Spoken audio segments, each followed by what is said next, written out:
right. Well, this was an answer to a letter that Laura Beth sent me. And if you have questions, please send them to Rudy or Laura Beth, preferably Rudy, I guess he can get it. But this is to Milo, This call is from the Santa Rosa County Sheriff's Office. Miro in Croatia. I won't read the whole letter, I'll just summarize here. He said, Brother Hovind, I'm Miro from Croatia, a little country in Europe. Yes, sir, I know right where you're at.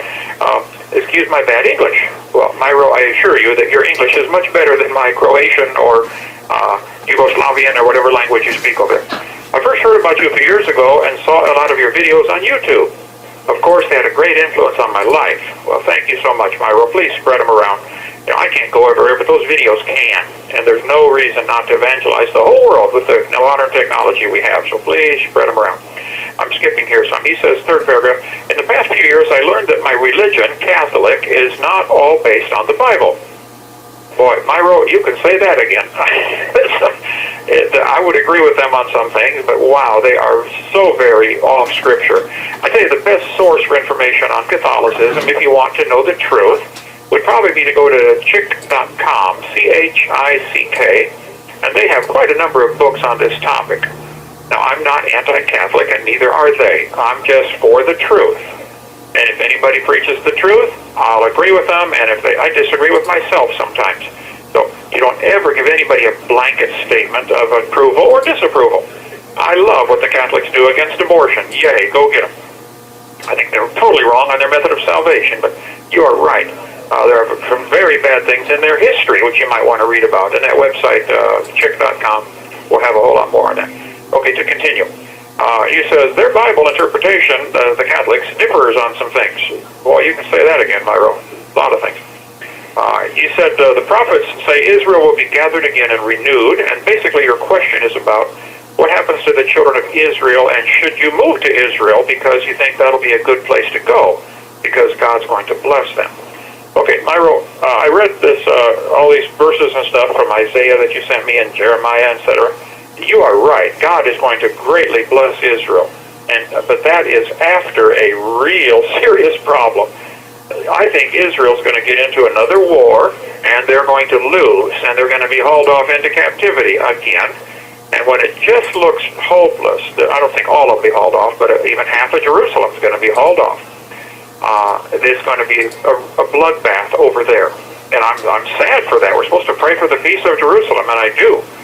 But they're just not listening. They're stubborn, hard-headed Jews, and they're not listening to God or His Word or His prophets. So, yes, Israel's going to be a wonderful place to live in the future. But boy, for the next 10 or 15 years, it's not going to be a good place. So my unsolicited advice is absolutely not. I'm going to try to get as far away from there as possible. They are God's people, and He will protect them, but that's after they finally learn their lesson. If you get my book, What on Earth is About to Happen, I cover the history, or the future, the sequence of events that the Bible teaches that's coming next. I have studied it for 40-some years, and I am, after reading it, my own book, many times since I wrote it, I still agree 100%. That is the sequence. We're going to have a 7-year period coming soon, probably starting in the next 5 years, just my guess, is going to start what's known as the 70th week of Daniel. There will be a great tribulation. Christians will be persecuted and killed, and I don't know when the mark of the beast technology comes in. We're probably slowly growing toward that right now, eliminating cash, which is probably what my case is about. But then comes the rapture at the end of that 7-year period. I used to teach it came at the beginning, and it does not. So please get my book, and maybe Randall can post the chart that I did on it. Then we're going up to heaven when the really bad stuff happens, called the time of wrath. And that's where Israel's going to nearly be wiped off the map. Then they're almost victors. Probably the neighbors, the Muslims that surround them and hate them, they're going to fight with each other and probably kill each other, the Sunnis and the Shias or whatever. I don't know how that'll work out, but they'll be fighting over who gets the spoils, who gets the country, and they'll probably kill each other. And then the Lord comes back in the middle of all that with the Battle of Armageddon. Well, I cover all that in great detail in my book, and I would encourage you to get that. It'd be a lot faster. Anyway, Miro, thank you for the letter. understand your intention. You said you think life there would be better. Let me read here. I may be planning to move to Israel because if all the things in the Bible are correct, Israel will be the center. You have 60 seconds remaining. And life will be better there than in Europe. Well, yeah, but not yet, Miro.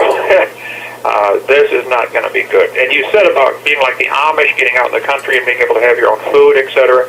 I agree. I think we're going to all wish we had done that. The cities are not going to be a safe place to live starting soon.